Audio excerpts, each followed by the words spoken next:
Little strong stuff. Little strong stuff. You up? All right. Good morning.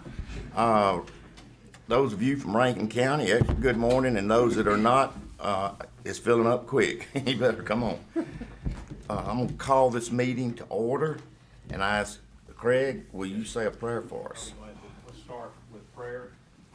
Lord God, we invoke your presence here with us today. We ask for your power, your wisdom, your discernment to be made available to these men as they conduct the work that you called them to do. Thank you for placing them in the positions that you have and giving them the skills and the abilities to carry out what it is that they need to do. Father, that you would have them do. And so, Father, I pray today that they would feel a very real sense of your presence with them today as they think through the issues that confront us and challenge us. Father, thank you for this place that we call home. Thank you that we get to come and participate and be a part of what's going on here, be a part of the government of this county. Thank you for that privilege and help us to never take it for granted. Thank you for the men and women that protect us and serve us. Thank you for those emergency responders, Lord, who give everything and sacrifice everything, Father, so that we might be protected and taken care of. What a privilege it is, Lord, to be a part of a team that serves this community so well. Thank you for giving us this privilege in Christ's name. Amen. Thank you, Craig. Let's see, we've got public comments first. We do have someone on our agenda. I don't see Ms. Devine in the room, Mr. President. Okay. We do Let's- have others who are here, Yeah. Mr. President, Yes. who were prepared to address the issues that we expected to hear about from Ms. Devine. Okay. I don't know if the board is interested in at least hearing from those folks who bothered to come. But if so, Yes. we can certainly move forward. Yep. The first, if I may, Mr. President, just a very brief summary about why we even had this on our agenda as a public comment. Ms. Devine is a resident on Taylor Lane. I believe that's Supervisor District 4, if I'm correct about that. Manufactured home situation. She requested installation of an appropriate treatment plant at this new site for the mobile home. There was some arrangement made with a private treatment plant installer by the name of Kevin Jackson. Mr. Jackson came to Ms. Devine's property and conducted some of the installation. According to the information that we have received, Ms. Devine and Mr. Jackson had an impasse. They could not have a meeting of the minds on some aspect of the installation, and the installation was halted. It was not completed. There was a dispute over pay and paying for the installation, and there were some other issues that the county obviously is not a party to. I'm just giving you this information for the background. Because there is this installation activity, because it's a treatment plant situation, the State Department of Health is involved in that process. With us today is Ms. Ann Hogue, who is an employee of the State Department of Health, and Ms. Hogue is available to give additional information and the considerations that were made by her department with respect to this installation and the status of it. I'll attempt to summarize it to kind of move us ahead here.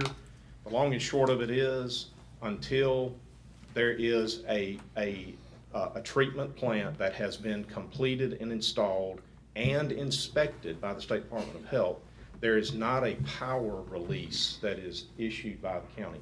We have an ordinance that says until the treatment plant has been found by inspection to be adequate and appropriate, we don't release the power. And so Ms. Devine has been without direct power at this trailer site for the better part of, I don't know, going on 3.5 years, I think. Right, and it relates to the reality that she and the original installer got sideways with one another, and the installer said, "I'm out of here," and he refuses to come back to complete the installation until he's paid. And Craig, So this- and what I understand is everything is sitting there. The only thing that is lacking is the aerator and a pump I Right. think the installer said it might take 30 minutes to put that in, but he just didn't feel comfortable of doing it and not getting paid. Yes, sir. The complexity of it grows a little bit when you add into this that apparently Ms. Devine was borrowing the funds to actually pay for the installation of the treatment plant. So there is a lender that is involved in between this transaction between her and Mr. Jackson, the installer. And so the short version is this. State Department of Health has nothing to inspect until the system's complete. So that inspection can't take place. We can't release power until the State Department of Health tells us our inspection is complete and has been found adequate, okay? So there is an impasse there that we can't avoid. The reality is that this is a private disagreement among private parties, and it needs to be resolved so that the system can be made complete and the State Department of Health can go and do its inspection. And That's she- the answer that Ms. Devine needs to hear. Get straight with Mr. Jackson or with some other installer and get your system completed, and then we will be in a position, after the State Department of Health says it's okay, we'll be in a position to release the power. Did I leave anything out of that, just with respect to summary? Think anything else? Yes, ma'am, if you don't mind, this is Ms. Ann Hogue with the State Department of Health. She can fill in some of the gaps that I probably left there. I'll spill it all over me and the podium. Well, there is an email that I shared with Renee, and I think she shared with y'all. At one point, she was living in the house. She may still be living in the house with a generator. And her complaint to me, I got involved back in September, October of 2022, was that it is costing her so much money to live in that house with that generator, and she can't live in her house like she wants to, that y'all just need to turn her lights on. And, you know, I've been working in Rankin County for 25 years. And so we've always had to give an approval on the wastewater system. That's just how y'all do it. It's a good thing. You know, Hinds County, Madison County, even Holmes County has some sort of ordinance that you have to have a wastewater system. It doesn't always work, but it does exist. So it's what separates us from third world nations. You know, you don't just dump whatever on top of the ground. Like you said, she doesn't have an aerator on her treatment plant. She's just got a great big tank, and you know what comes out the other end. If you don't mind, would you explain to us if she's living in the dwelling with a generator running it, At one point, yeah. or if that happens, and they use the bathroom without the aerator or proper equipment, where does the sewage go? How does it, what's it doing? The paper and the solids would go into the tank. And the tank would act like a septic tank. There are two types of treatment. Aerated treatment, where what comes out is clear and odorless, and you can dispose of it on your own property. Not aerated treatment, which is the old septic tank. Used to have a 55-gallon drum, and it caught the paper and the solids. Now we have a 1,000-gallon tank. It catches the paper and the solids and breaks them down to a black, ooky-gooky mess. Have y'all ever seen a field line that doesn't work? I'm sure you Yeah. have. Oh, yeah. So when a field line doesn't work, or when you don't have a field line, Ms. Devine doesn't have a field line. She has The a tank. field and line she- is what you run The like on a pipe. septic. From the Right. septic tank. The- From, that's a septic tank, different.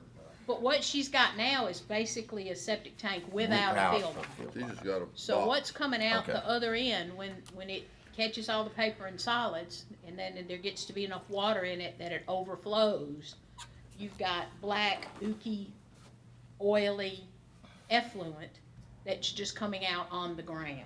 Right. She's got 3 acres.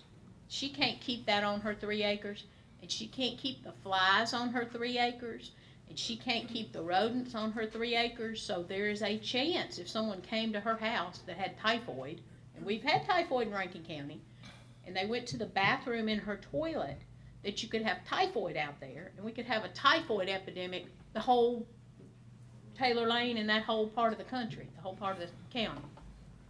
So that's why it's of a concern to us. You know, she could have paid Kevin Jackson $3,000 and had her system installed in 2020, given the affidavit. Jim would have come out and approved it. I think the problem now is it would probably cost her $7,000 to get the system installed, because PVC comes from oil prices have gone up, diesel has gone up, everything has gone up. So she would have gotten a pretty good deal, because Kevin Jackson was usually on the lower end of the scale. But now she probably doesn't have enough money, even if she still has that check she waves around. It's probably not big enough to put in what she needs. She's got the opportunity to go and get another installer to put in a separate tank and dig this one up and get rid of it. Well, actually, Kevin Jackson sent me a bunch of texts. He had texted her back and forth, and y'all may have those. I'll share them with you, Renee. I just got them yesterday. He offered to dig the whole thing up and take it away and let her hire somebody in 2020 to put in another treatment plant with a spray system. Which, if she couldn't get along with him, then maybe she should have tried to find somebody she could get along with. Her recommendations expired in October of 2022, somewhere around there, and she had to reapply with us, pay the money again. A different inspector went out and made the recommendations, Trey Gunn, and she was going to hire Michael Lacey. And Michael had agreed to do the work, but he wanted to be paid ahead of time. And she waved a check around and said it was made out to him, but finally, after many attempts, he just said, ma'am, I just can't work with you. So that's not what he said. He said his truck broke. So, and it was broken the day he told her. Yeah. He did not tell her a story. So she's going to have to find another installer who's willing to work for her. I've never met the woman. I've talked to her on the telephone. But if she called me up and I was a private businessman, I'm not sure I could work for her. And I get along with everybody. What do we need to, all right, so what do we need to do from here, since you're talking about the danger of obviously the raw sewage and et cetera, what do we need to do in Rankin County? Well, It's kind of bad if we're aware of this, just to let it keep going. right. If she is in fact still living with her generator, and when she sent the email to Jim Richardson, that's when she was doing that. Somebody's gonna have to go on her property and see where the stuff's coming out at. I guess that's gonna be me. We probably need to get someone to go with them. You know. Right, We get a deputy or somebody to go. yeah, with it. might want a deputy to go with you. And if it is running out on top of the ground, then we will give her 30 days to correct it. We'll take her through Rankin County Justice Court. Sometimes in Rankin County Justice Court, it's quick, and we have wonderful results. Richard Redfern put somebody in jail one time for a night, and the man was on oxygen, so he's my hero for that. We don't want to put this lady in jail.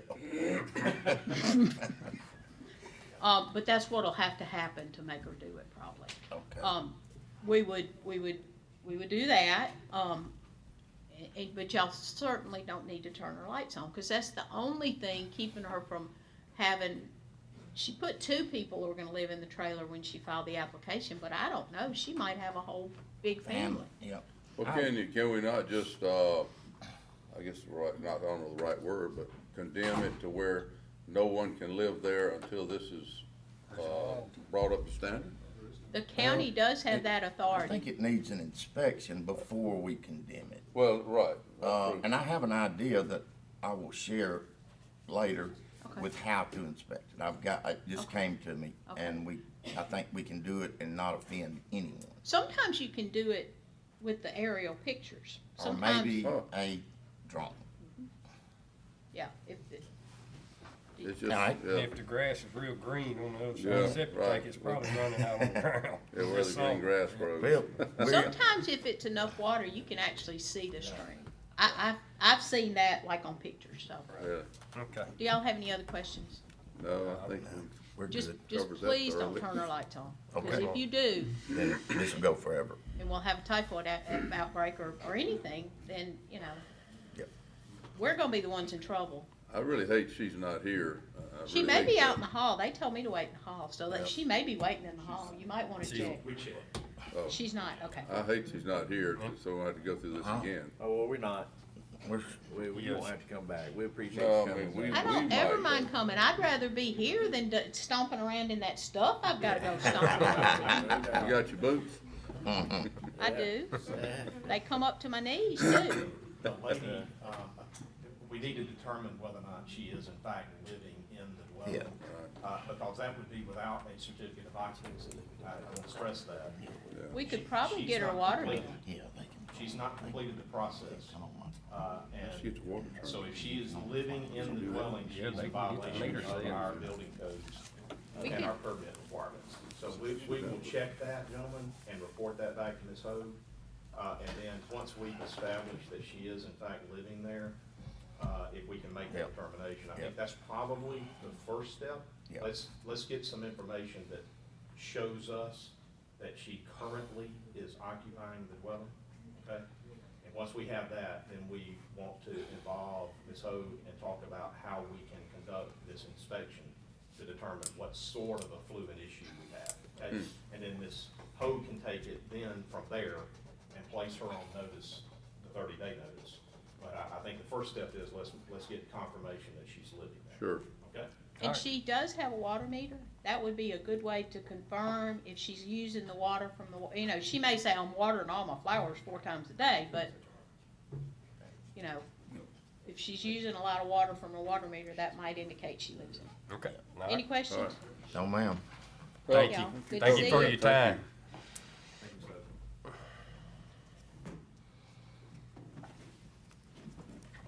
All right, next, on our agenda, well, let me ask, under the public comment section, is there anyone else, and we do have people that are related to some issues that have signed in, but if you're here and it's not one of those specific, I don't wanna skip over you. All right, well, let's move on, to old business. I'll make- Do we accept, all right? Second. Jared makes a motion, Brad seconds it. Any objection? All in favor? Aye. Any opposed? Motion passes. All right. Ms. Caroline does not have anything. About Can this. you go to consent?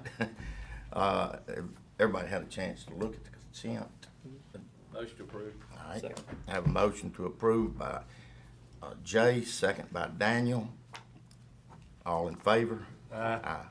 Any opposed? Motion passes. Ms. Herring, You gotta go with Carolyn. where, Caroline's not, She's she off? don't have any help. Samantha tricks me. You know what Yeah. she does? She was just She writes joking. in. She Yeah. writes in Caroline. Right Yeah, here, so I was you know, and all following. that. Even that She does email it we on got purpose. last night, you I know, know. the final. Curveball. Yeah. And it's in, I can feel the tension. Really, I But- don't think it was Samantha's fault, just say. You don't? Nah. Janice's? Yeah, blame it on Janice. Yeah. Alright. Good morning. Morning, Bridget. Proposals were due this morning by 8:30 for the household hazardous waste collection. We received one proposal electronically. It's from Trade B Environmental Services. And I've already given Keith a copy of this. And if appropriate, we'd like to go ahead and take action. This is the same company we used last year. So Motion to that- approve. Second. All right, I have a motion to approve by Jay, second by Brad. All in favor? Aye. Aye. Any opposed? Motion passes. Guys, I think that's gonna be to add it, so Oh. let's do the same. Jay, if you don't mind, motion approved. Okay. It's on our agenda? Yeah, it's not, I don't know that it's It for was- action. Typically, what we do is we It take them usually under does. advisement. All right, So I let's make just a be motion to double. approve it again. Sorry, I wasn't clear. Second. Motion by Jay, second by Brad. All in favor? Aye. Any opposed? Motion passes. Thank Thank you, you. Ms. Bridget. Mike Harrison. I think he stepped out. He had a call or something. All right, let's skip Mike and go to Tim. We can, I mean, go Wait, ahead. I was gonna and say, approve. You wanna do him? yeah, Tim would who- do it. Okay. First item under Mike's section is request for approval of an AT&T permit to construct a fiber optic route along North Shore Parkway and Old Highway 471 to be installed between Quimbley Road and Cowan Cove. yeah, I'll make a motion to approve. Second. All right, I've got a motion by Daniel, But hey, second. I do wanna add the language that Slay has me put in on every one of them to hold us, you wanna say exactly how you want it? Yes, sir. So your approval of this permit is conditioned upon AT&T's formal recognition that any and all claims against Rankin County they think they may have are waived. Yep, that's my motion then. Second. Add that to the motion, by Daniel, second by Jay. Any other discussion? I do have one that's for either one of these, and I don't know that Tim or Mike could answer the question.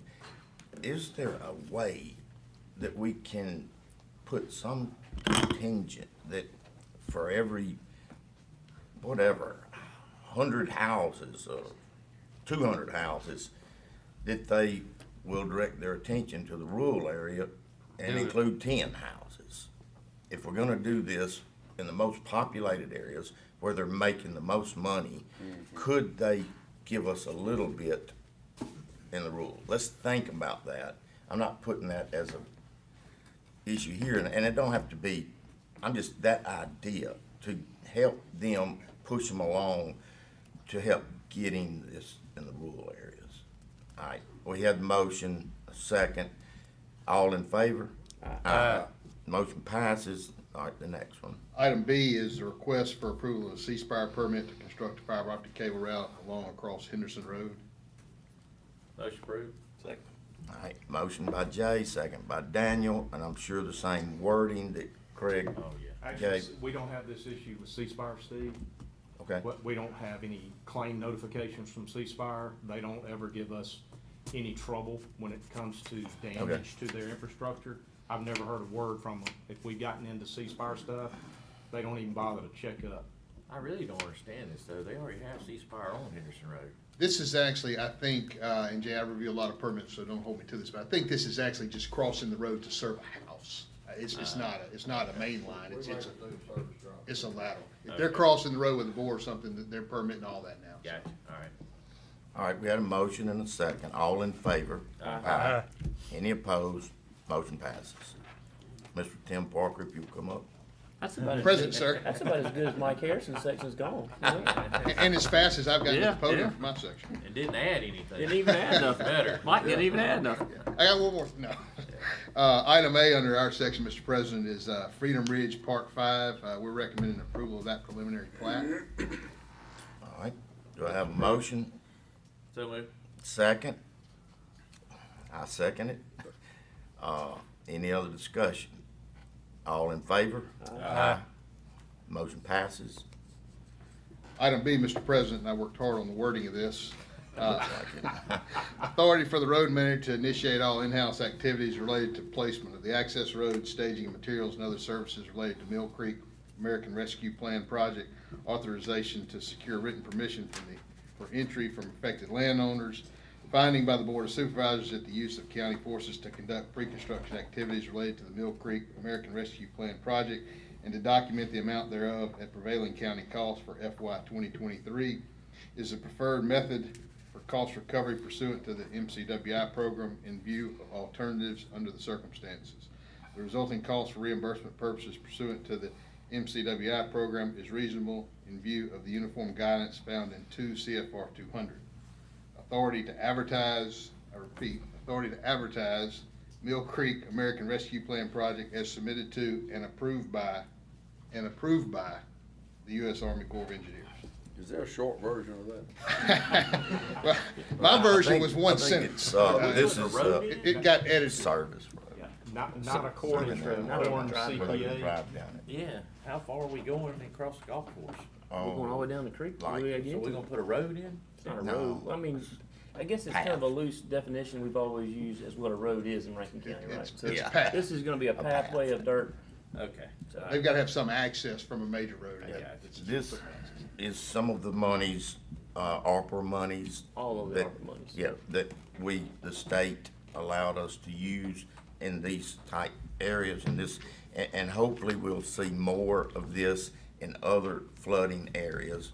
This one has been on our radar since I've been on the board, and that may be why we're addressing it early. And the Corps has approved. And the everything. Corps, everything's gone through, which takes a long time. Well, and the reason this thing has gotten through, I'm just gonna be honest with you, the only reason this has gotten through after 3 years of working on it is Slay and Trey Jones. So I'm telling you, thank you, because everybody else just swings and misses. I've swung and missed, which is not out of the norm, but you and Trey Jones have done fantastic in getting this to happen. So this is all because of you. I'm just telling you right now. If not, it'd still be over there. Care of, that's for sure. Hey, I'm telling you, that's why he got coffee this morning. You know, they've got him some bagels out here. Nothing, whatever Slay needs, he's gonna get a new pair of shoes out of this. But I direct Mr. Bishop's it's a attention to item fantastic K in job. my section. A fantastic job. I had marked it through, but it's marked through that. Yep. So I'll make a motion to approve. All right, we have a motion to approve by Daniel, second by myself. Any other discussion? All in favor? Okay, motion approved. Item C, Mr. President, is authority to advertise the Old Fannin Road Overlay Project, that's the SDP project, through the CMPDD monies, contingent upon receipt of the letter from MDOT granting authority to advertise. So moved. Second. All right, motion to approve by Jay, second. Which one of y'all got it? Jared, That's fine. second. Any other discussion? See how easy that was? All in favor? Sure. Aye.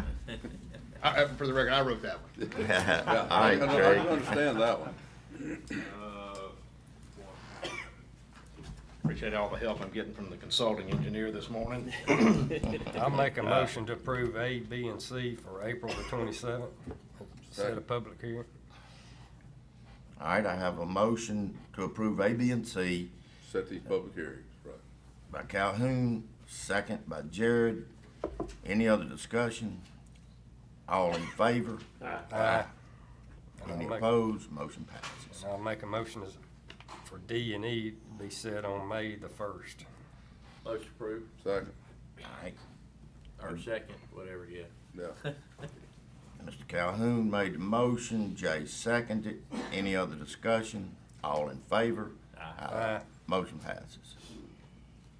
Mr. President, item F under my section is a public hearing on the Garrett and Emily Teal conditional use permit at 235 West Main Street. This is a District 1 parcel. We'll open that public hearing. I'll ask for anyone associated with Garrett and Emily Teal to be prepared to come forward if necessary. Mr. and Ms. Teal are seeking a conditional use permit to construct a metal building at 235 West Main Street. It's a 4.50 acre parcel. Property is zoned RE1. The RE1 zone does not allow for a metal exterior on a residence. But this home will be 2,400 to 3,000 square feet. The hearing notice was published. It's in the paper, and the property was posted. We've received no calls in opposition to the request for a conditional use that would allow for the metal exterior. So at this time, I ask if there's anyone here that opposes the Garrett and Emily Teal conditional use permit request. Anyone here that opposes that request? If you'll please come forward, state your name and address for the record. Sure wish I was as good at public speaking on my feet. Ms. Hogan, my name is Debbie Fike. What's your address? 2225 Wildwood Drive in Florence. Okay. And I represent the owners of some adjacent property. And I'm by no means a public speaker, so I'm just gonna have to read my little notes here. We're opposed to the rezoning for the purpose of the metal building. We feel like the metal building in the backyard could potentially lower the value of the property. We have also heard rumors of there potentially being a diesel mechanic shop on the property in the future, which could also lower the property value if it becomes an eyesore. I strongly feel like more due diligence should have been done by the buyers or their representatives before the purchase of the property to know what was allowable in the current zoning of the property, which is located on Main Street in Florence. This permit request just seems like it's taken the easy way around the problem that was created and easily avoided in the buying process if a metal building was the desired build for the property. In my simple terms, if that's what these folks wanted to build, they should have found and bought a place where it was already allowable to do that And I just don't think this is a case where exceptions need to be made. It would seem to be more prudent to enforce the current zoning. So I mean, you did well. Do you Thank you. have a list of people that you are representing? It's my parents. Okay, all right. They own the property. Can you give their name and address, please, ma'am, so we'll Okay. have that for the record? Okay, it's Tommy and Peggy Chandler. She's P-E-G-G-I-E, Chandler. And they live at 1494 Gunter Road in Florence. And the concerns are that you think it's gonna be a diesel mechanic shop? Well, it's just, They would have to come back. well, we've just heard rumors. No, but what I'm and getting it's at, just- it can't be. Okay. It can't, you Well, would and have to come. Well, and we kind of want this on public record that we, you know. Well, I understand, had what heard I'm that. getting at, that has nothing to do with this Right, public hearing. it is Yeah, the I metal got you. building, and this Yeah. is zone residential estate. It's like a barn Dominion. Is it A barn dominion? dominium, I mean, It's a those barn things are dominium. really neat, but Yeah. if you're gonna build one, you need to buy property where it's okay to build one. And it's I not don't right. think this is changing the zoning, it's Asking asking for a that- conditional. Conditional Yeah, that use. conditional use, At that right, spot. right. Have you I don't seen know any of these- the pictures of the? I have not. We have, I guess, the last meeting, but I don't know if we got any that you could look at. Maybe y'all got, I should have them here. somewhere. I should. I hadn't found them yet, but. Generally, in a part of my district, I'm not down there, Yeah, the houses that they are building, these dominions, are very nice. In fact, they would bring the appraised value up around them. I have an approved one that didn't. But you need to see the pictures and that kind of, but anyhow, I'm not telling you we what, just, but we just I wanted to understand. express Yes, our ma'am. opposition that Yes, ma'am. that more research should have been done. There's gonna be some other issues probably down the road with this, but anyway, more research should have been done before Yes. they bought the property. She's, So they purchased this property, Yes, how large is the lot? 4.5 acres, 4.5 acres, and okay. they're putting it back in the back. and they've got to go through to get to it. Yeah, That's but gonna you be- go, what are they going through to get to it? They've got a deeded easement of 15 feet, too From, much, from who? from Main Street Through, back there. is it only 15 feet? Okay. Yep. Yep. This has been posted, this is the first anybody said anything about it, though, really. I mean, it's been, And we just wanted it on the record. Hey, Yes, do you- ma'am. Do you wanna table it and let's see what, have a chance to talk to other neighbors? And has residents? anybody else called about it? Nobody called, I think she said. However you wanna do it, it's your district. I mean, I've not heard, this is the first I've heard anything about it. I mean, at all. I mean, we proved one in my district last Yeah. first of this month. But there's no more on Main Street in Florence. There's no, Is it, it's not in the city limits of it is Florence. not. Okay. The other side of the road It is the is, city. it kinda is, isn't it? He can probably address that better. All they did, the city took the, north side, county still has the south side. Okay. Exactly, Kinda crazy. yeah. Yeah. One side of the road is. and one But side there of the actually road- is one, you can't see it from the road, out on the city side. That's right at the end of the city limits. I can't think of her name, but built it. They had it in the tour home a few years ago. Sure did. It's a- Is it Kim Dallas? Uh-huh, yeah, Kimber, they call Yeah, it. Kim. Mhm. We Sounds used like to she- be, we used to be neighbors in Pearl. Yeah, and I she was couldn't Kim at that think time. of the name right off, yeah. I always called her Kim, but, Yeah. yeah, hers is real nice. Yeah, yeah. So, am I excused? I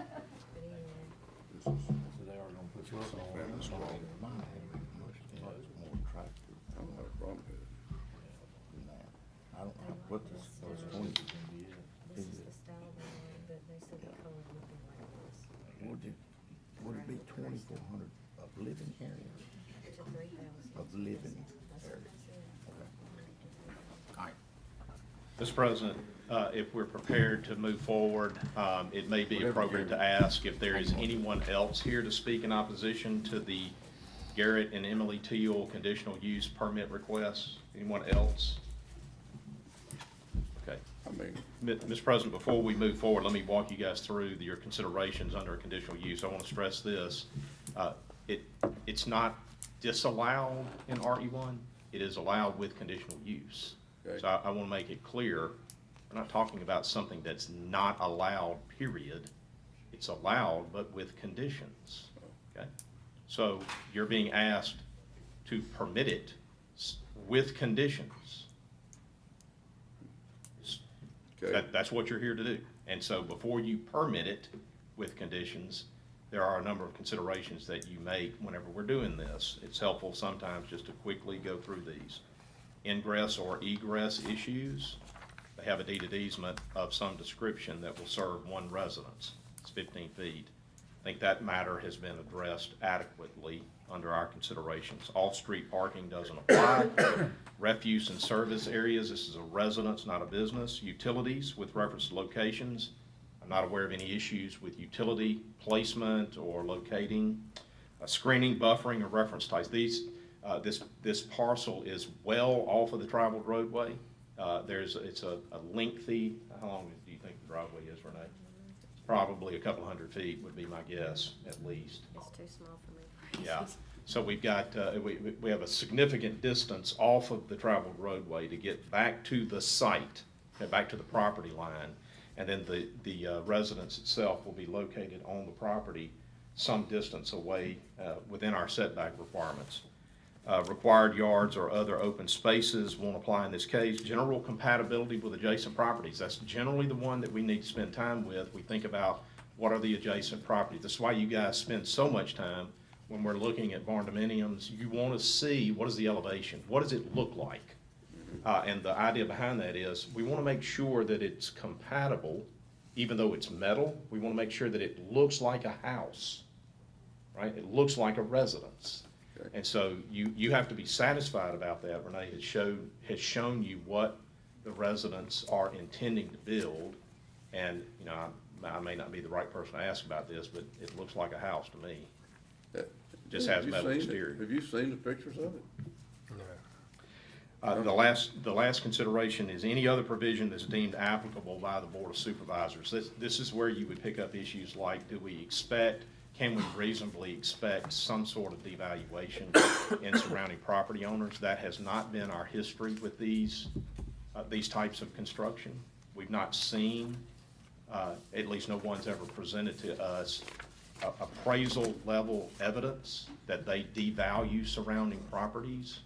Another consideration that you can make under item H, which is any other consideration, would be what is the likelihood that we're going to get some sort of non-permitted use here, like a commercial business being operated out of this. Now, this is really, and I'm glad that Ms. Fike has brought this up, because that very much should be an issue for our board when we hear on the front end that this will be a 2,400 square foot house on this side and a 2,400 square foot warehouse on this side. We need to be very, very, very clear with folks. The whole thing is residential. We're not approving a commercial operation of any kind. And so this open space concept that is here, we need to be really clear with them on the front end. That is for personal storage. Okay, so you got a 4.5 acre piece of property. You might have a rather, a medium-sized lawn tractor. Or boat. You might have a boat. You might have side-by-sides. You may have hunting equipment. Heck, I don't know, you may be an idiot that likes to go backpacking all over the place. That's where you need to store your stuff, right? That's what that's for, is personal. It is not a business. And so I think it would behoove us at this stage to make it clear in your conditions. We don't want any information coming back to us that a business is being operated out of this facility. Just make it clear that as a condition, you don't really have to make it a condition, by the way. It's a violation on its face if they operate a business And there. we can let them know that up front. Just make sure that it's clear. We don't want to hear any tell, not We don't wanna hear from the neighbors. Just flat out no. Well, I guess that's kind of my take is I guess next to last issue you brought up, Slade, is the one that kind of reconciles with me the most is the people that are around it, the homes that are affected directly around it. Same issue that Brad's had down Not any around, well, her neighbor, I mean, she don't live near it. That's How, what how she's close is representing. your parents, parents from that place? So that may not be very close, but it's in front of it, right? So, okay, so, You know. I got you. So I guess what I'm saying, that's my opposition. If they're opposed to it in that area, that's kind of where I am. They're the ones that have to see it every day, live with it every day. Same situation you've got it. Okay, so somebody does, right? Huh? I understand. I got you. I see what you're saying, Ms. Fox. I got you. That's my deal. And that was one of the provisions that Slade mentioned that Yes. take that into consideration. Just quickly to address that issue, Ms. Cross, Renee showed me their site plan. It's 716 feet off of Main Street to get to the property line, and then the house itself is being constructed almost 400 feet deep into the property. So it's almost a quarter mile Off the main road? off of the main road, the house itself, and from a neighbor, it would be about 600 plus feet. One other issue that, one other way that we address this through conditions from time to time, when we're considering neighboring properties, is simply to mandate that there be vegetative buffer along the property line that would front a neighboring property. I think it's pretty vegetated. So it just maintaining it though, Jared, as a condition, so it's not cleared. So once, that can be a condition, that there would be a minimum of 100 feet of vegetative buffer along the property lines that abut a neighboring property residence. If they got a creek on one side, then we're not so concerned about it because it won't be close proximity development there. But if you got a vacant piece of property, say to the east of this parcel or to the northeast of this parcel where there could be a residence located, then you can just simply require a vegetative buffer along the north and east boundary line. That's a good condition to make, and it helps to protect the neighboring property from seeing the structure. So that could be a condition. The board would just need to tell Renee, these are the conditions that we will require in order to approve the permit. So that's something like that y'all can work with? Okay. All right, so if we can approve it, I'd like to approve it with conditions that everybody's happy with. Yes, sir. I mean, that you're happy with. I mean, I know the area, and I know it's off the road, and I know it's wooded back there, you know. That particular has no trees on it whatsoever. Huh? Their lot has not one tree. But I'm just saying, so if we work this out with some conditions, that can be, we can work that out? Okay, It's not unusual for us to say they have to install vegetative buffer. right, okay. Make that a condition. Okay, well, We did that Or privacy on fence. 471 at Baker Lane, Steve. well, I think you ought to I'm put in there fine, that- and she thinks, we So- can get this worked out between everybody if we can put conditions on it. Yes, sir. One thing I know, this shop or building, whatever, which everybody needs a shop, but it's not for any commercial use whatsoever. That'll be a condition, and the vegetative buffer will be a condition, and Ms. Renee I'll get with her to the extent she needs me, and we'll get the wording right. Those would be the two primary conditions that you would place before approval of the permit is allowed. Okay. Okay. Is the owner here? Nobody? No? I'll make a motion to approve with All right, those approve, conditions. we're good. Go ahead. Yeah, approve it with these conditions. And I think, Ms. Fox has heard the conditions and thinks if we put this on here. All right, I've got a motion by Brad to approve it with conditions that we spoke of. Do I have a second? Second. Jared seconds it. Any other discussion? So is part of those conditions gonna be that they have to like put some type of stone or brick on the bottom of it? Yes, sir. So it's Yes, not sir. all metal? I don't know about correct. that. That would, The We hadn't heard that. elevation. That was my question. Oh. What are the conditions? Just so I The can figure- elevation presented to you showed I think it's a 3-foot section at the like a bottom at the wainscot base. or something It's at the a bottom. wainscot, stone finish. Yeah. So what a third condition would be that the unit, as constructed, will appear substantially similar to what has been provided to us. With the, Yeah. but even consider, the ones I've approved had more of a home resident look on the front of them. Yes, I would like to see that, upgraded yes.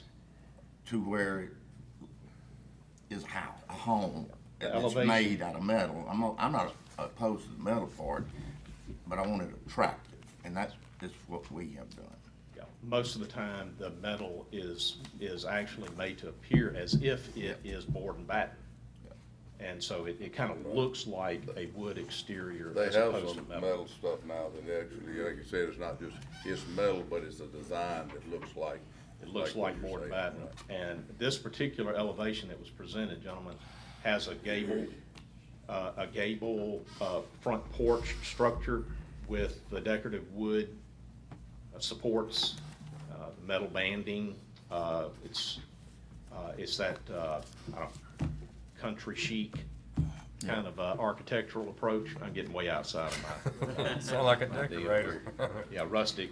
And so, I think it's gonna fit what the board has in its mind collectively. Yes. That this needs to look like a house, it needs to operate like a house, and it needs to have some vegetative screening. Okay. So if y'all are satisfied with that, that's how we'll do that, and. So tell me again the conditions were, I mean, Yeah. just while, I mean, it's So on, vegetative screening. Okay. Which is 100 feet on that portion of the property that abuts Ms. Fike's parents' property and any other property that has a residence currently on it. We need 100 feet of vegetative screening. If it's not there already, it needs to be planted. It needs to be planted in material that would be relatively fast-growing, like a cypress, a Leland cypress type deal. We have disease issues with those, but something relatively fast-growing that would obstruct the view of the residents from neighboring properties. All right, that's number one. Number two, absolutely no commercial operation of any kind at this And location. they can't store their, Other people's. theirs or other people's business connected. They Correct. can't bring trucks from their business Right. there or trailers. It's personal. That's right. We don't want to hear anything about a business being operated in any description or kind at this location. And then the third would be that the elevation, constructed residence will appear substantially similar to what has been provided to us as a representative view of what the house is going to look like. Okay. There's your three conditions. Okay, That's my motion. I have a Screw it motion up. by Brad. Okay. Second by Jared. okay. All in favor? Aye. Any opposed? All in favor, I guess rules, so it passes with a unanimous vote. Very good. That public hearing is closed. Mr. President, item G is a public hearing on the Chris Edwards AWB Holdings LLC. This is a conditional use request, Henry Sample Road, District 4 property. We'll open that public hearing. Mr. Edwards and AWB Holdings LLC is seeking a conditional use permit to develop a rural subdivision on Henry Sample Road. This is a 57.8 acre parcel, is zoned A2. He's proposing 5 lots with a minimum of 10 acres each. All of the lots meet the 150-foot minimum lot width that is required for rural subdivisions. Restrictive covenants will set the minimum heated and cooled square footage for all homes at 2,200 square feet. Hearing notice was published, property was posted, we've received no calls in opposition. I'll ask if there is anyone here to speak in opposition to the Chris Edwards AWB Holdings LLC conditional use request. Anyone here to speak in opposition on that matter? Mr. President, I don't see anyone here to speak in opposition on that matter. It appears to me that it meets the requirements for rural subdivision, and so we would approve this in A2 as a conditional use. And what this means is we don't have to rezone this property. So this is the actual process that you guys instituted to avoid the need to rezone ag property. but provide for some type of residential development within certain parameters. This meets the parameters. So at this time, it'd be appropriate to take action. All right, I make a motion that we approve it. Second. All right, I got a second by Brad and Jay, so I'm gonna go with Jay, being that Brad has done all the rest of them. Hey, can I make a comment on it? Yes, let Hey, Daniel. on the comment side of it, hey, Chris, if we turn this down, will you go back to work at the fire department? Because the problem with this is, on this development stuff that you're successful with, we lose a good fireman. And it kinda ticks me off. So if I vote against this and you go bankrupt, will you go back to work at the fire department? No, I've seen you cut grass. You're bad at it. You can't do that. Gentlemen, Ms. Renee reminded me of one thing that came up at the in our prior conversation I want to just quickly address. We received, Renee, was this the first one we got, or was this a second one that we got? Okay. Well, second actually, but it hasn't, we haven't gotten it correct the way we Okay. wanted it.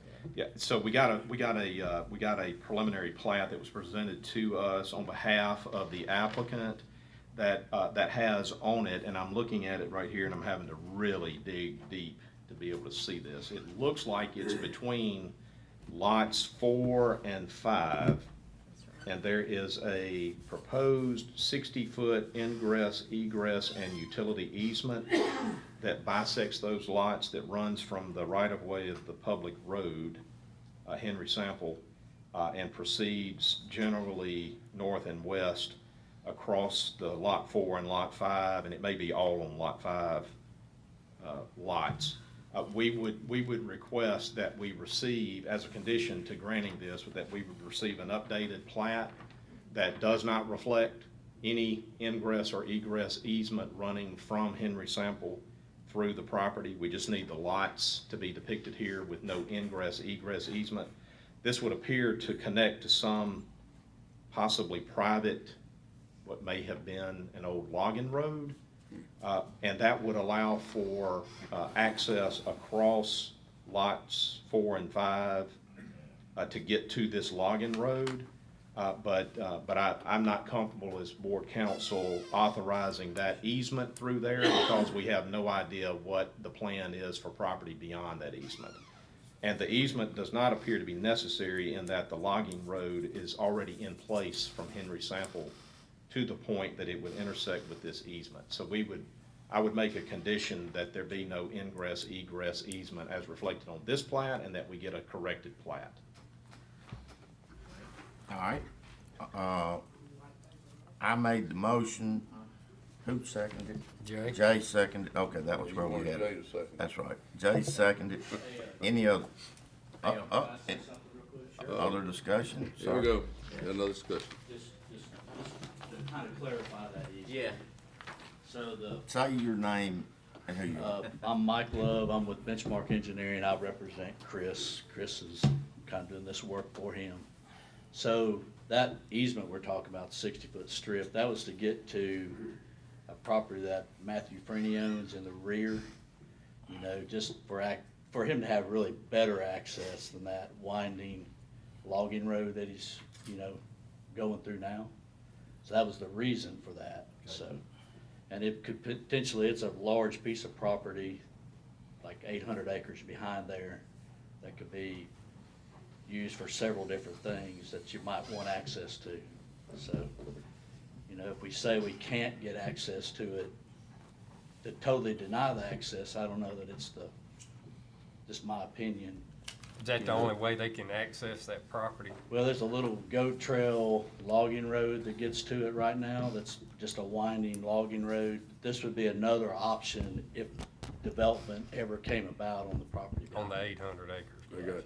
So it's a large piece that could be developed. If we deny this, that piece is landlocked. Would So Chris nothing. be opposed if we let that go and if the county wanted to use it for a dump? He would prefer that. Yeah. He would prefer that, to be honest with you. The winding road negatively affects that property, kind of, that one lot, that winding going through there kind of splits it up, so you're limited, somebody wants to build a home. So we're gonna eliminate that winding one and grant them the Does short the shot. the winding one is actually part of what you own. Yeah, but it's, the property behind it has access through that easement also. It would be a worse thing for the community and for Mr. Franny to have to use, I mean, would Well, I that, don't think you really could use, it's a little 30, it's actually a 20-foot easement the other one, that winds through there to get to what IP used to have as a logging road. is there, then there's no other places to get to county road? Because it's a reservoir all the rest of the way, so there's no road in the rear to get to. So this is really, and it's straight off of 25. The road, this This road, access easement is coming straight off of the crossover at 25. can I look at that? It's right over where Jay's got it. Oh, I'm sorry, let me look. I went out there with Mike a while back, my memory is not, So Where's this is Highway 25? 25. She just told me it's 25. All right. That's Henry Central What's the Road. latest on? okay, And Where's- he's selling these lots. Started putting phase one. Right, Mike? phase one Yeah. road in. I guess he's doing a lot there, one there, one there, and then just selling off 25. This is I told him, I told him, let me wait till that's just the straightest drive. this is, where's the road? Where's the road that we're not talking about, snaky? This is it right here, that's the snaky road. Or yards around. So it's still gonna wrap around this lot. We had to, we had Could be to their shut driveway some people. to the house. Come off 25, that's how they. No, that was yesterday. Houses in that drive.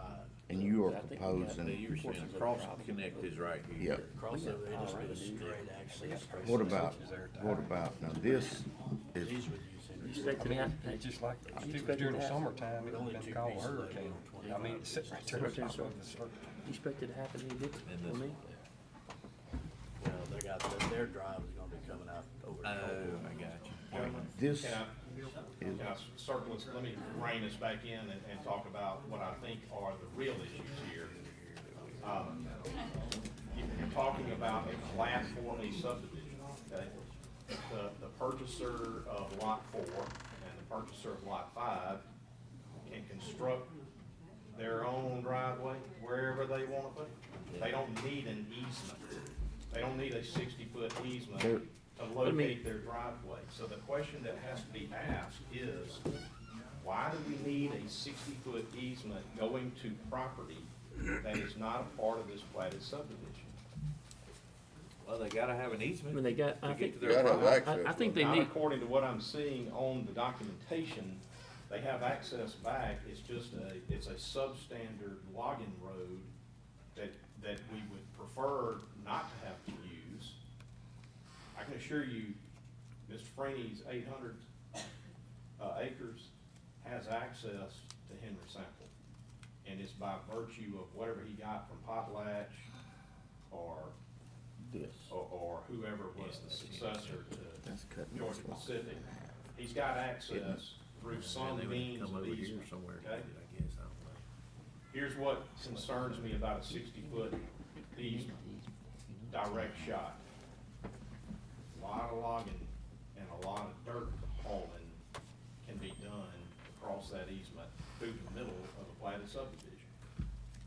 That concerns me. Maybe a condition for approval of the 60-foot strip would be, it's available for use for Lot 4 and Lot 5, unless the Board of Supervisors permits some other use after discussions. We allow this to be built, we can kiss that goodbye, we can't, knowing they be bringing all that through there. Well, they don't come through here. I'm just saying. I mean, if we don't use this. We spend a lot of time making sure that when we see easements being given to acreage that is off of a public road for access purposes, we get a little bit more aggressive in terms of a review of that situation so that we know what is the development plan or proposal for this acreage that does not have public road access, right? So at some point, there may be a discussion that needs to be undertaken about the 800 acres in the back having a qualifying public road installed within this 60-foot strip so that it can then be properly maintained as access, but meeting our standards. So just whoever buy lot 5 is gonna need to know there's gonna be a public road coming through there.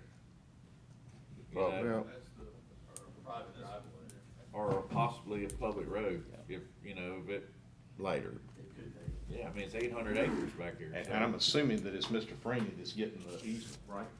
The easement would be to Franny eventually, Yeah. So this is the point. It's the 800 acres behind is what we need to be focused on. Right.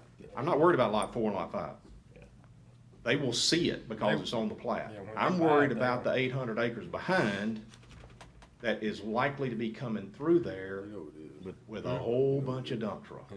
Hey, Mike, Yeah. Oh, yeah. can you come up and explain?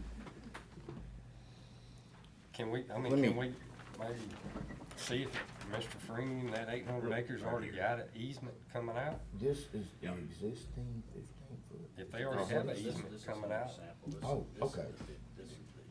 All right, where's the easement?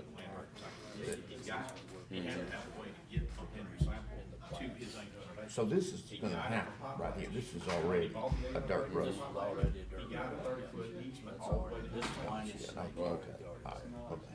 All right, I understand So he's better. got, he's got access. He's gonna have it going around him or across him. But if we go across him, we can have some government, or Lot 5 is gonna have an easement. no matter what, he's gonna have this on him. He's already got this access. Right, so he's gonna have it. If he wants to do whatever, we don't have any way to restrict, well, we do, but we would have better if we put it in this request.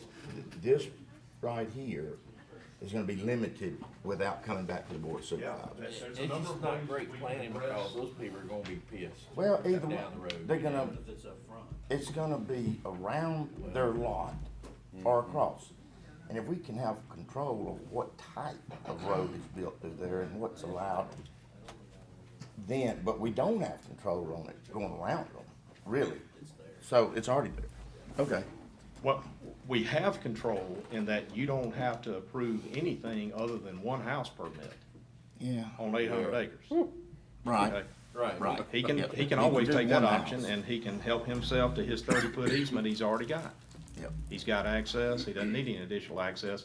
But we've been very clear, when you start putting together something that looks like a subdivision, the manner of access has to start looking like our public road. Yeah, Not a glorified driveway serving 26 houses.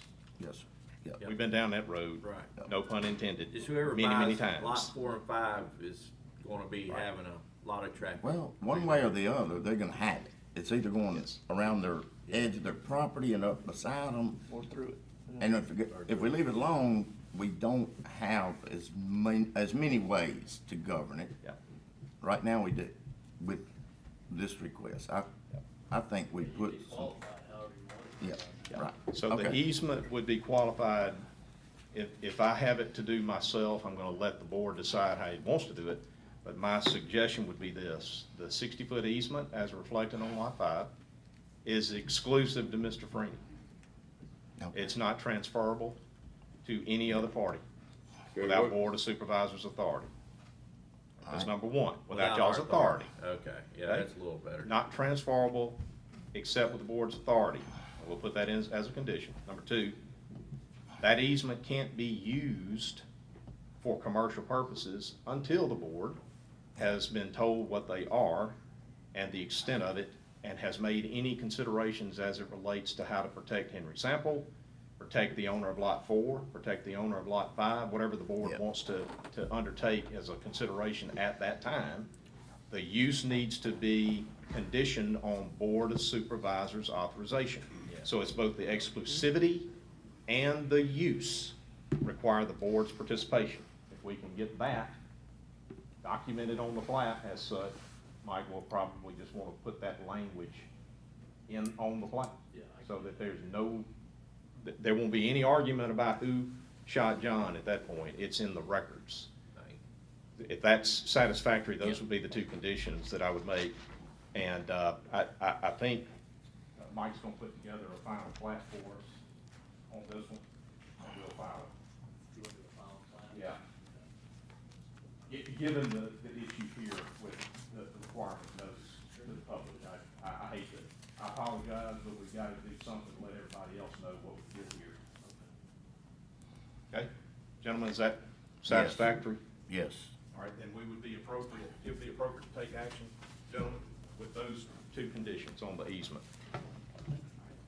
Are we addressing the other easement now?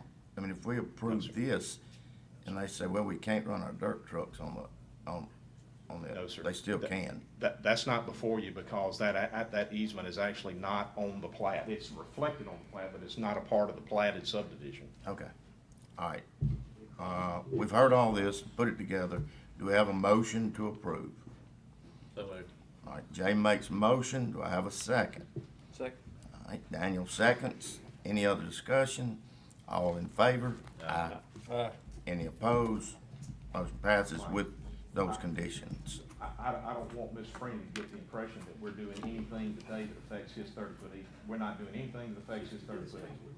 No, we're not at all. I just want to make it clear. Okay. That's why I don't want us to address anything about a condition on his already acquired easement. We're not affecting his property. He's not here. Yep. Ms. Okay. Freeman doesn't have a chance to say what he needs to say, and I'm not going to affect his property rights. But this plat Yeah. is before you. All right? Okay. Thank you, gentlemen. Thank you. Next. Next item under my section, Mr. President, is the, by the way, the Edwards hearing is closed. Public hearing for the Ivana Williams conditional use permit. This is Highway 49 property, District 3. We'll open that public hearing. Ivana Williams is seeking a conditional use permit to operate a gun store, gun range at Highway 49 at Star. Ms. Williams wants to see if she can be approved for the use before she actually purchases the property. This is a 9.1 acre parcel. It's directly across the highway from Clyburn tank lines. Front portion of the property along Highway 49 is Zone C3. The remainder is A2. She's proposing the construction of a 1,500 square foot metal building for the gun shop and office. Proposed hours of operations, Monday through Saturday, 10 a.m. to 6 p.m. Hearing notice was published, property was posted. We've received no calls in opposition to this conditional use request. I'll open the public hearing if I haven't already and ask if there's anyone here to speak in opposition to the Ivana Williams conditional use permit. Is anyone here to speak in opposition on that matter? No.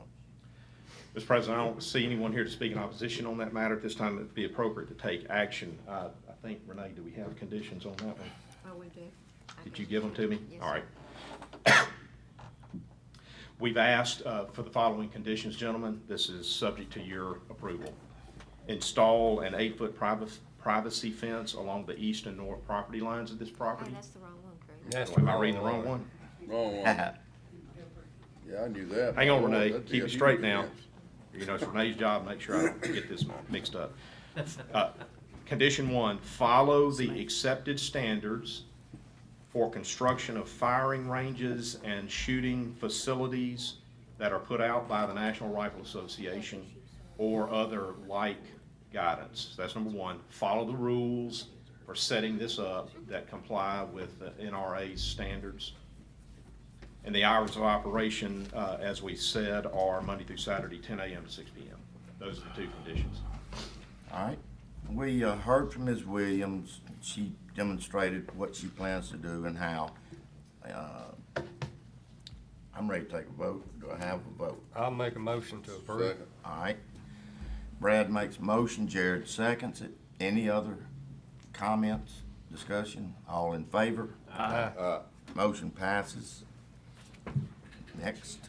Mr. President, item I is a continuation of the hearing for the Christy Jones conditional use permit at 778 Highway 468, District 3. So we will reopen that public hearing. Ms. Jones is seeking a conditional use permit to operate a farmer's market at 778 Highway 468. It's a 1.38 acre parcel. It's zoned RE1A. Plans to sell fresh produce, hot sandwiches, bakery items, seasonal flowers, landscape products, feeds, specialty seeds, flash frozen products, propane, and crafts in an existing metal building. She also plans to sell ice out of a 16 by 16 ice house that'll be on the northwest side of the property. The structure itself is a 4-post structure with a cover. She's proposing a future 75 by 25 metal building on the east side of the property to be used for storage of pine straw. The driveway, parking area are proposed as limestone. All new structures will match the existing buildings in material and color. If the conditional use permit is approved, Ms. Jones will move the existing home that's on the property to the south side of Highway 468. The proposed hours of operation are either 8 a.m. to 6 p.m. or 10 a.m. to 6 p.m. A hearing notice was published in the paper. The property has been posted. Community Development didn't get any calls, but of course we had, in the prior hearing, we had some folks here who were stated their opposition to this request. So that public hearing has already been reopened. At this time, I'll ask if there is anyone here to speak in opposition to the Christy Jones conditional use request. Anyone here to speak in opposition on that matter? Mr. President, I don't see anyone here to speak in opposition on that matter. At this time, we do have the applicant present, and it may be appropriate for the board to ask any continuing questions, other questions that it may have. If not, we'll be ready to move forward. Can you read the conditions? Yes, sir. If we're prepared to move forward, before we get into any questions, we'll go ahead and propose conditions for you. Condition 1, install I got the right sheet now. Install the 8-foot privacy fence along the east and north property lines. And then the hours of operation, you will need to tell us, do you prefer the 10 a.m. to 6 or the 8 a.m. to 6? We just need to know what to insert here. That's an option that's provided to the board. Do y'all have a preference? It's gonna be 8 a.m. to 6. Okay. 8 a.m. to 6. Craig, no Sunday. No Sundays. It'll be Monday through Saturday, 8 a.m. to 6. Is 8 a.m. in the traffic congested time on that, or is the school already in and out? Yeah. I don't know. It is in the congested time. About 9. I would suggest, Johnny, move it 8:30, then the school traffic and stuff is gone, except on Saturdays. You'd be okay on Saturdays with 8 a.m. I'm speaking. Well, I mean, you got businesses right across the road that I think they open at 8, 7. Well, that's before the school's Yeah. back. But anyhow, okay, I'm just thinking of going. 7:45, 8 o'clock, the traffic is laid down. Your highest congestion traffic is between 7:45, somewhere in that area. Wasn't it? I didn't hear that. What'd you say, 7:45? 7 to 7:45 is typically the highest. That's traveling 468 right there. I'm good with the 8 to 6 Okay, p.m. all right. Do we have a motion? Wait, No, hold Ms. on. Steve, hang on. We're not I got through one more conditions? condition. I'm sorry. The second one is, or the third one is no excessive light illumination that would have an adverse effect on surrounding properties. And fourth and finally, this conditional use permit would not be transferable to any third parties. It will stay with the current property owner, can't be transferred without board authorization. We did, it may have been Brad, did have a concern that if this business does not continue, that the permit does not go forward with another business. Without board authorization. Okay, all right. It does not get transferred without board authorization. It's not transferred to in any way. Right, and No, not, you can't not without put your authority. a bicycle shop or Right. lawnmower shop or. Or the transferred as what it is. Yeah, correct. Any type of transfer, The what you the say. permit, upon transfer, the permit is suspended until this board says it can continue. As or whatever, not. as whatever. I got It's it. Okay. suspended. All right, I would assume it would be unless we reach the point to where all of that property has been rezoned. So, well, it'd be rezoned then. I think we better leave it like it is. Yeah. Yeah, Yeah. I mean, down the road, it might be a future where all of that's zoned Right. commercial But one at this day. point, but I if think it's you better, I think I'd leave it where it is. I wouldn't leave that opening. You've had enough, obstacles to cross. Mr. Duke, are you good with those conditions? One was not mentioned, I do want to be considered about starting at least when it's gonna be. Yeah. That is right, okay. Before opening. Yeah, before opening, the privacy fence needs to be put up before any retail sales or construction. No, it was after.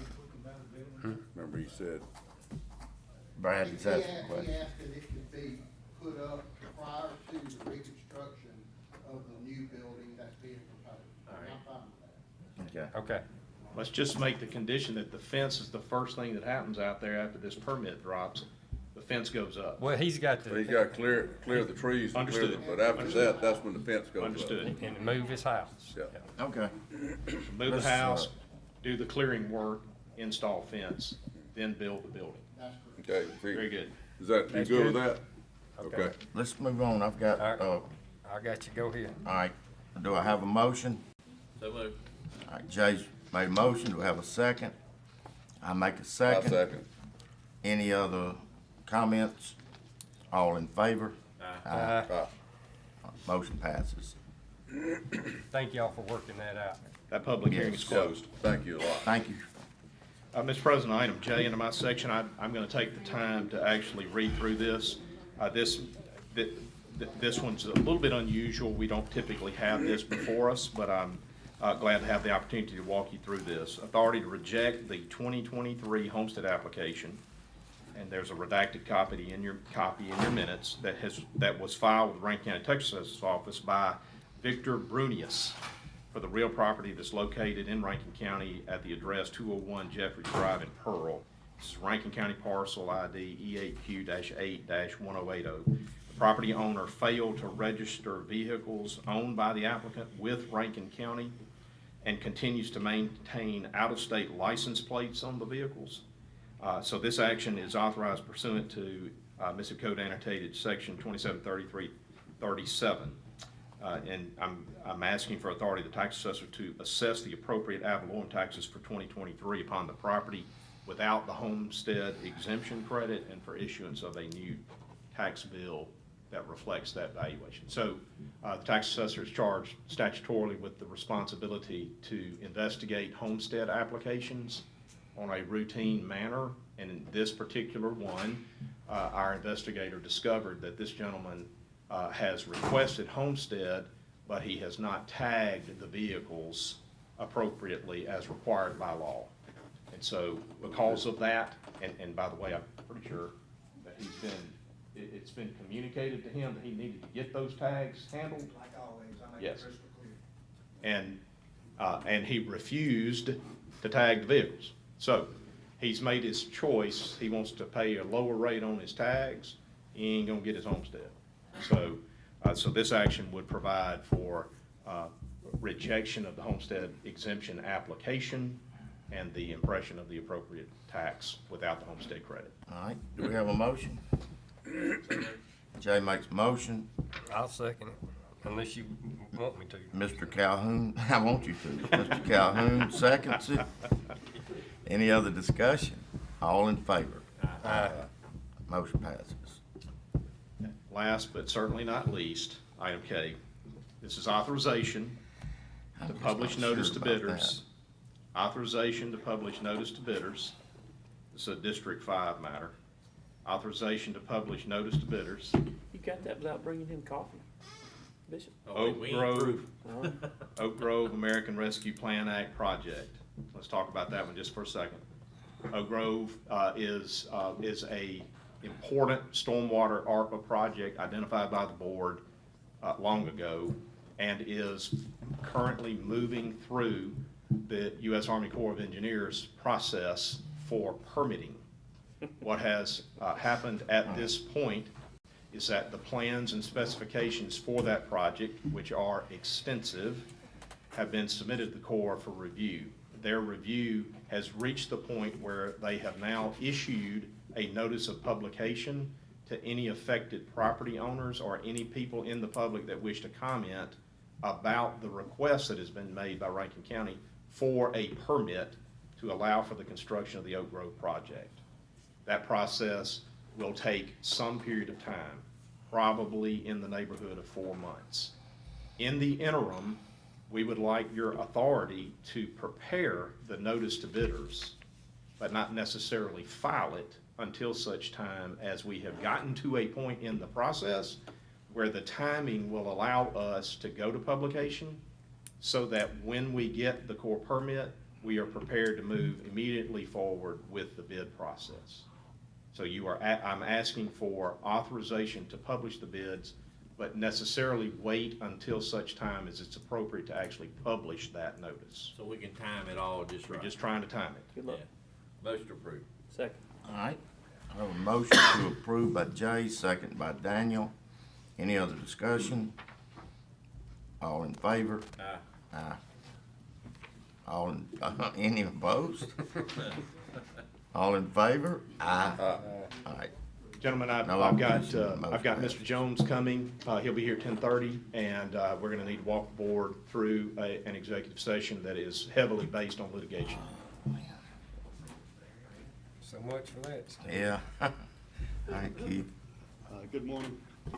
Item A is approval to accept the Department of Environmental Quality Non-Competitive Solid Waste Assistance Grant No, in the amount of thank you. $53,760.97. This will go through our household, go toward our household hazardous waste collection day. All right. We have a motion to I'll approve. make a motion to Second. approve. All right.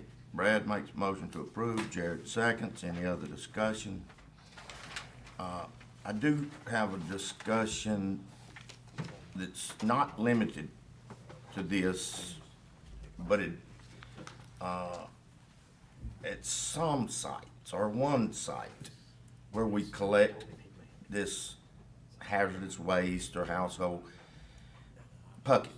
Well, They don't have a fence. yeah, this I want to see. I was going to bring that up. I want Okay, to see. all right. Well, then, We'll get there in just a second. all right, we have had the motion and a second, all in favor? Aye. Any opposed? Motion passes. Thank you. Item D is acknowledgement of receipt of 1,325 homestead applications and 40 amended homestead applications submitted by the Tax Assessor's Office to the Chancery Clerk's Office for the month of March 23. Motion approved. Motion by Jay, Second. second by Daniel, All in a timely manner. all in a timely manner. All in favor? Aye. Aye. Any other discussion? All in timely manner. Any opposed? Motion passes. All right. And I think this is one you were looking for, Steve. Item C is to request approval to set the Rankin County Cleanup Week for May 1st through the 6th, and the Household Hazardous Waste Collection Day for May 20th, and authority to publish the notice twice for the Spring Cleanup Week and Household Hazardous Waste Collection Day. Before we take Okay. make a motion on that, I got one site down there where I think it's being abused by people bringing enormous amount of tires, and we have no way to Some out of control that. state. I mean, out of county, And I mean, not state, out of county. We're providing a place for them, and the town of Puckett's providing their park up there to store these tires, but I mean, I'm talking like 300 and 400 tires are being brought in a week's time, and Holy there's not that many folks in Puckett that's got that many vehicles many having tires. tires. And I mean, there's no way to fence this off. There, Right. you could put a fence up, but I mean, it's on a limestone, So why pad. don't we just cut out, don't allow them to bring tires anymore? Well, Or are we here's gonna the- do that here's at the all issue. sites, or are we gonna, I mean, that could be considered as a hazard material, wouldn't it? Cause you can't really burn a tire. Well, it's not if they bring them every week. No, they bring them the week of the cleanup Oh, week. I got you. Oh, I thought you meant all the time. No, they just, Oh, during the well. week of the cleanup, there's, Oh, okay. and I don't know if, there's a lot of people travel 18 highway, I don't know if some of these tires coming out of Raleigh, Simpson County, or, Right. it's not that many folks in Puckett that's gonna bring that many tires. Right, I got you. So your obvious alternative, gentlemen, that you have to be considerate about is that the tires will end up on the In a side of the hole. road in the ditch. Rankin County's having to pay to have these picked up and recycled. And I mean, we do get grant money to do that, Yes. But it but don't we cover always exceed the amount. No, it's gonna exceed the amount. We've talked in the past, I'm looking at Mike, we've talked in the past about trying to put some type of restriction on the number of tires that can be brought. Mike, is that even? The issue for me It is, works on, but, you know, what happens, Craig, is, you know, I mean, you got these dumpsters out there, and we man them during the day. and we can control it there, but once we leave at 5 o'clock in the evening, and I think. When they dump 'em out. Brad has a lot Next of- morning, there'd be 200 tires Yeah, sitting there. yeah. Just piled at the gate. Yep, no, Yep. piled at the dumpster, There's because no we don't gate have a around. gate. If you put a fence up, it's out the gate. So what's happening is a lot of these tire change places will actually charge customers for what they call a disposal fee. And so what we've got to think through, gentlemen, is how we can maybe stage an area where tire disposal will occur, and that is it, that location. I'd like for Mike and them to at least have a sign up there that says, if we're gonna accept tires from individuals that live in Rankin County, no more than, say, 4, no commercial tire dumping or something, have a sign placed there, put some video cameras up, some game cameras up. And I did look, there is a place that we could barricade off after y'all leave, not saying that somebody's gonna pull in there, but we'll have some surveillance cameras. And if we catch them, let the sheriff, and let's prosecute them, because it's duly noted that it's illegal. So maybe we could work with the sheriff for some type of camera system that would coordinate with the sheriff's existing camera system. And then we can figure out what the cost would be so that we incur that cost on the county side and not ask the sheriff to incur that cost. I got But 2 that I coordinate with the volunteered sheriff. that I'll put down there. Yeah, coordinate with the sheriff about the system. And that way, Sheriff, if it's possible to be monitored real time, I don't know if it is or not, but if it's possible. Yes, sir, we actually have a couple of cameras already on hand that we use for different things, so Okay. we probably wouldn't, They give you a time, date, and stamp. Price on those, wouldn't you? Is there another location that would work better to control? Not really right there, cause it's nothing really fenced off. I know like Jared and them's got, theirs is fenced off up there, and Steve's area, it's got a fence around it. And I don't know where Daniel's drop-off site is. Is it the fire station? So somebody's there pretty much 24/7, right? That's where that recycle spot is, so. We have drove up in the mornings, they dumped at the gate too. Well, I'm not saying that, but this is why we need a camera up. Couches and everything else, They yeah. had a refrigerator at Marquette last Sunday, Easter Sunday. So, yeah, Well, we let's, get folks that dump stuff off at the road. And spread the word in the community that if it gets abused, it could go away. The next step is you have to bring it to Marquette Road. Yes, sir. So hopefully some of our people that live there will also enforce it, that don't do this, or we're gonna have it gone. We won't have access to it. Yes, sir. Craig, I can make a suggestion, how do we pump the system that goes in the receiver hitch of a vehicle and extends up into the air? You can lock it where nobody can let it down and mess with it. But why don't we just get a spare marked patrol car, mount this camera on it, put it right there for everybody to see? The camera, everything, maybe that'd deter a lot of For That'd it. be just a great. week, yeah, I mean, it's just a week we're talking Yeah. about. that's a Like good, that idea, I like it. great So, idea. yep. That's deterrence is I preferred. want it available for the residents, but I don't want it to be abused, and I don't think it's, I can't say that, but I mean, I'm thinking a lot of these tires are coming outside the county. Have to be. All right, I make a motion to approve, item C see, all right. Mr. Calhoun with those makes, conditions. Mr. Calhoun makes, the motion with the conditions. Do we have a second? Second. Jay seconds. Any other discussion? All in favor?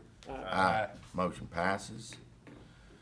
All right, additional business to be discussed, municipal advisors of Mississippi. I have one, okay, we got them, but I got one thing I'd just like to put out, let's just see, I don't know, some of y'all may have the same problems. I've got, 2 or 3, some bus turnarounds, 2 or 3 that, and one particular is a handicapped child. And, according to, according to the school district, they show where that was sent over, I think, twice, but once around February. Anyway, I don't know where it's getting lost in the shuffle, but, anyway, nothing's been done to that driveway. It's not getting lost, Jerry. It's getting done, it's done to what the school wants us to do there, not what the residents are wanting done. You Well, talking about on Terry Cove? No, I know the one on Terry Cove, they keep calling in. that ain't, it's not Terry Cove. but No, it's the one, no, this is a handicapped child, What- handicapped bus. what It's on road? Florence Byram Road. And, according to that, but anyway, that one, and, I know there's one, and I hate to say it, it's even at the end of the road where we live. And, it's been backed into, it's mud, where the bus turns around there. I just don't know where they're not getting moved, so. If it don't come from the school, we don't, No. we don't work. I know, I understand that. That's what I'm saying.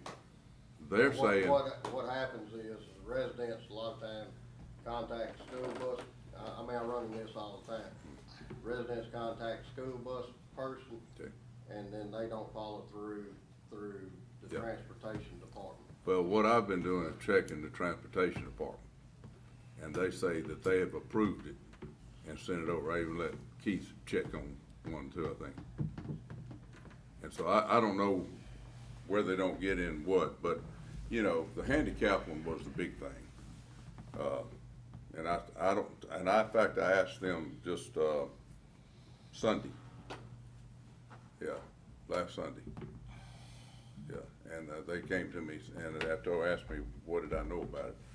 And they have checked and found out that it had been turned in back in February too. So that's all I'm saying. I just don't know where they're getting lost in the shuffle. So there's another one on, that I know they contacted the bus, people at the bus, whatever, transportation department. And it's at the end of, South, Eagle Ridge. East Eagle, would be East Eagle Ridge. Same thing. So, anyway, I don't, like I said, I'm not blaming somebody, I'm just on where it gets lost. And if we, you know, in some cases, I know we can't wait till we do them twice a year, and there are situations that you can't. This one with the handicap one really bothered me, and it bothers me that still nothing been done on that. And I don't know where it's getting, what's happening to it, so. I have to check into it on my side, but. I don't know. Well, the twice a year is, the schools, the school district submits a list of approved school bus turnaround lists. That's what they submitted in February. As far as what they request that directly to the road department. So I'm out of that loop on that side. Yeah, I know, me and you talked about it, I knew you knew about it. We don't go work on the list. The Transportation Commission sends us an official letter to go work. That may I'm not saying we don't, Jared, I'm not saying that we hadn't overmissed one or we didn't fix it the way they thought they should have been fixed. Because, I mean, we're kind of limited to what we're supposed to do on a school bus turnaround. I understand that. I'm not blaming anybody. I'm just saying it hadn't been done. They have not been there on site, period. If that's the best way I can put it then. Okay. They hadn't been there. I mean, I don't know. It's not that it hadn't been done the way they wanted. It just hadn't been there. So I say, I don't know where the problem is. I'm not blaming anybody. I'm just saying there's a glitch somewhere when one go where it's moving around. Which one was it, Pierce Road and what? Huh? Pierce Road and what? One's at the end of Pierce Road, and one is, I'd have to get the addresses on Florence Byram Road. I probably have the address. I'm sure I do. You mentioned East Eagle Ridge. Yeah, south. We're just gonna keep on. Oh, okay, go ahead. All right, we ready? Yep. Yeah, I'll get the address, send it to you. We were through with the other, so we're ready to go to, Municipal Advisors of Mississippi. Hey fellas, it's all on you now. Welcome aboard. Y'all about to sleep back there, weren't you? Yeah. Thank y'all for having us. Late agenda add-on, appreciate that. Yes, sir. My name's Stephen O'Meara, this is Jason Thomas with Municipal Advisors of Mississippi. We're headquartered in Gulfport, but we serve the entire state. Our company is several of y'all have heard this before, so sorry if I repeat myself, but the refresher course doesn't hurt anybody, does it? we're a company that is owned by Southern Mississippi Planning and Development District. We've got Leonard Bentz with us today. Disclaimer here, Leonard's not representing Municipal Advisors of Mississippi, he's representing SMPDD. Municipal Advisors of Mississippi is a company that provides municipal financial advice to issuers of debt. And we are registered with the MSRB and the SEC. We have 3 municipal advisors, myself, Jason, and Jeffrey Nicholson, who are all Series 50 qualified municipal advisors. And you know, what we do in our world is, number one, save issuers money in monitoring the best rates, that working with the underwriters to make sure the best rates are provided to our issuers, and also monitoring the cost of issuance for individual issuances for on a whole, and in what we charge in municipal advisory fees. But in doing so, we also offer quality service and advice, and we have, especially through Jason, plenty of years of experience in the municipal debt world. And you know, just to cut to the chase, we have had a chance to review some of y'all's past issuances, and we think, you know, moving forward, if we were to do work for you, we could save, you know, 50%, if not more, in municipal advisory fees. Now, it is our understanding that there might be a potential issue coming up with the community college on a facility here in Rankin County. And we'd love to visit with y'all about that, but in general, we'd love to be the municipal advisors for Rankin County. And if you have any questions for us in general, or if you know, want to entertain discussion on that specific issue, we're certainly here to answer any questions and have a discussion with you. The only thing I'd add to that is just, when you have our contact information, you're free to call us at any time. We all work off our cell phones. And literally anything that you want to discuss with us, anytime you want to discuss it, please give us a call. We love to help people, even if it's not something that results in direct business from us. If we can help you with something that you're thinking or considering, we'd love to be able to do that. I have a question for you. So, provided we use your services and we get ready to issue the debt, how would you suggest that we go about doing it? Would you suggest that, like, we pick the underwriter we want to use, or go out for proposals, or how do y'all? Yeah, most of, you know, there's 2 ways you can sell bonds or sell a debt. It's, you know, not bonds is something else. I just use the term bonds generally. You can do what's called a competitive public offering, where you go out and you just take bids from underwriters, and you go with the lowest one. The more common way we see more and more, especially when you have a turbulent market like we do right now, and especially for a larger type transaction, is with the negotiated offering. That's where you go through, like, the Mississippi Development Bank as a conduit. And when you go that negotiated route, you can select your underwriter. You can get proposals from different underwriters, or you can just select a particular underwriter and go with them. That's a decision that y'all make. That's one of the advantages of negotiated offerings, is you are able to select the professionals in each step of the process. Whereas with a public offering, a public competitive offering, whatever underwriter buys them is who buys them. And at what point in time would that actually be done in comparison to actually selling the bonds? You know, when we start looking at whether or not we think you ought to go competitive or negotiated right away, generally speaking, you're looking at about 90 days from when you file your first, or you adopt your first resolution pertaining to the debt. With GO bonds, that'd be a resolution of intent. About 90 days roughly from there until you can, best case, get your money. Does that answer your question well enough? Not really, but. But I mean, well, you want the underwriters, at that point, that's also when you make sure that we're engaged, and if you want to go to that negotiated route, you have an underwriter in place. Look, I'll add to that. I mean, it depends on the deal. I mean, we would just need to get in and analyze, do some analytical work first, and then make a determination. But I will add that the underwriter and the bond counsel is y'all's decision. We're not tied to any law firm or any underwriter at all. It's strictly y'all's decision. We'll work with whoever you hire, you know, if it is a negotiated transaction. Yeah, we've worked with all of them in the state. I know with the last one that I looked at before it came up here, which I believe was 2019, you all went negotiated and used Raymond James, and we've worked with them a lot. Yeah.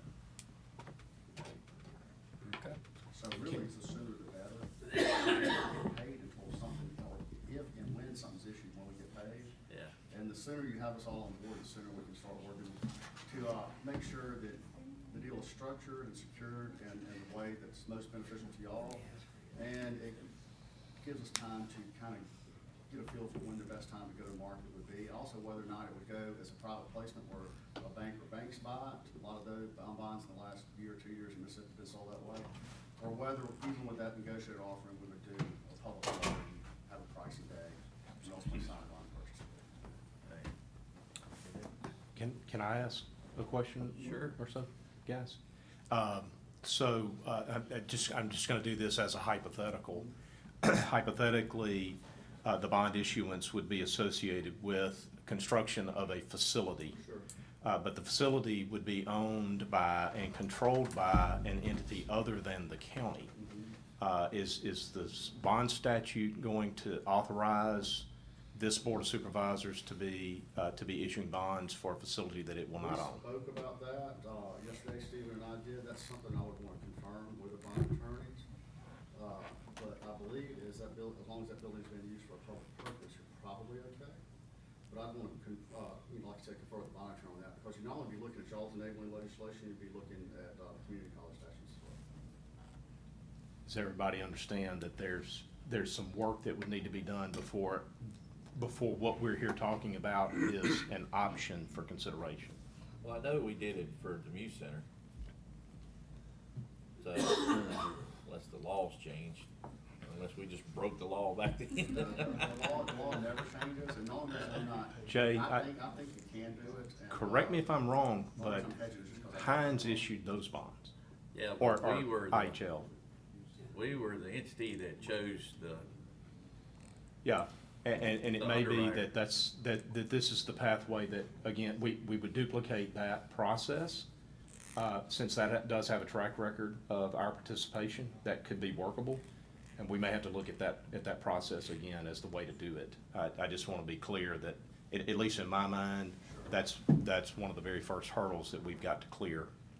And that's one of our jobs is on structure, to make sure it's correct, working with county council, with bond council, to make sure it's structured legally and in the best interest of our client, which is Rankin County. And so in the case that you're describing, Hines issued the bonds, but the county was in effect paying the debt service on them? Yeah. Well, it's through a millage. We levy a debt service impact. You have about supported capital projects, is that right? Sir? Don't y'all levy for supported? Yes, it has to be a capital improvement project in order to qualify for the millage. Yes, so I think what Mr. Bishop was setting us up for discussion was, is this board going to be the issuer? Okay, and so that's what we've got to really drill down on and make sure that we have that as an option, because I don't know that we're gonna be talking about who we select as issuers counsel and bond counsel and all of that if we're not driving it. Sure. So that's an important first hurdle that we need to clear. Yeah, that's something that, we need to clear up right away. And then depending on who the issuer is, we're gonna really start looking at the debt service payments that issuer has, and thinking about how we can structure them so that you're not overloaded in one particular year. Yeah. 3 years. I don't know that these guys are prepared today to start talking about technicalities, but I do, as counsel of the board, I've got to raise that issue, and we need to be really clear before we start getting too deep in the technical weeds. I can probably pull information on that deal, and it's on MSRB's reporting website, and then if you don't mind, I may call you to ask some questions. That's perfectly fine. Y'all have a problem with me interacting with these guys on these technical questions that we have? I can Don't report send us back a to you bill. guys. Yeah. Well, so that's what I was gonna mention. So the way it works, which I'm sure you're familiar with, is there is money that exchanges hands until a deal closes. So all this work leading up to it, there wouldn't be a charge for that. And even if the deal never did close, there's no hourly rate or any kind of retainer or anything like that. So it's just a cost of issuance that happens at closing. So you made the statement that you saw our past bonds we did, you could save us up to 50% on the consulting fee. Right. So how would you go about doing that? Well, we look at, so let me just say, first of all, you would know our fee, it would be stated in a letter, in the engagement letter, so that it's all clear up front, no guesswork there. So that's pretty much, stated on the front end. As far as total cost of issuance, let me just throw this in there too. It's our job to monitor everybody's charges. And there have been times when, even though we stated a certain fee up front, we didn't like the cost of issuance in general, shave our fee some. If that still wasn't enough, we've even gone to bond counsel and the underwriter and said, look, will you work with your number? So we're looking at everybody's fees that are charged in the total cost of issuance in addition to ours. You get all them attorney's fees over there, man. You get He deep started water. squirming, didn't he? I'm over here trying to blow it out of the water before we ever start talking about fees. What are you talking about, Jay? I have two questions. Where is your office? In Gulfport. What other counties have you worked with in this arena? We've gone we've done as far north as Tishomingo, Itawamba up there. We did something for Three Rivers, wastewater, I believe. Yeah, that was a waste management district in Pontotoc. We are also, Lamar County, closer to the coast, currently working, with, Lincoln and Green. We just closed Lincoln. So we've done a number of counties in the state and already. City of Greenville, City we've of done Greenville. something for Colin Community College. We're working with Jones Community College right now. And This, Forest Cities, we're currently, working with Gulfport Biloxi. We've done work with Forest County, I just started doing this one, closed not too long ago. So we work with issuers of all types. Thank you. across the whole state. Good deal. Any other questions? I'm good. All right, Thank y'all very much. thank All you. right, thank y'all. Leonard, do you have Thanks so something? much. Appreciate y'all taking the opportunity to speak with us. Are you done, Leonard? Do you have anything? We're good. All right, Nice to appreciate see y'all you. coming. Good seeing y'all. Good to see you. Good to see y'all. All right, Mr. President, can I ask for the indulgence for one additional item? yes, sir. Before we undertake executive session? Well, Brad's already won, so you can go as far as you need now. I gotta leave here in a minute. So this has been a long time coming. I mentioned it to you guys, I think a couple of board meetings back, maybe one board meeting back, that we were on the precipice of being in a position to do back taxes assessed on customers of Gulf South. Yeah. And so I have before us today an affidavit that is prepared, that is ready to be signed on behalf of the Tax Assessor's Office. John's here, if we have anything that comes up from a question standpoint. But John is prepared to execute an affidavit that would request the board to allow for a levy of escape tax on Gulf South customers for the period that includes 2017 through 2021. 2017 through 2021. So these would be escape taxes that have been calculated through the tax assessor's office and have been reduced to an affidavit with a stated amount for collection purposes. And so I'm prepared to walk through this very quickly with you, but I would like for us to add this item to the agenda for consideration. This would be approval of affidavit for change, Gulf South customers, and then that's to add, and then I would need a motion to approve it, and I'm ready to answer any questions that you may have about it. So moved. To add this item? All right, we have a motion by Jay to add this affidavit of something and somebody's customers. All right, do I have a second? Second. Jared seconds it. Any other discussion? All in favor? Aye. Any opposed? Motion passes. That's the motion to add it. Now we need to come back and approve it. So do I have a motion to approve? Well, you wanna, Hey, let's discuss. I'd what really it go is. you through, want I'd to really go? go through the, Okay. let's hear. I can make copies of the documents available to each of you guys if you feel like you want to review them. What you will find is a two-page affidavit and, or a one-page affidavit actually, and the rest of the pages are Excel spreadsheet printout of the name of the customer, the tax year that is implicated, the parcel, the taxing district, the value, the amount of change, and the amount of the escape tax. And so what you will find is that is therefore, and this is what you would be authorizing to be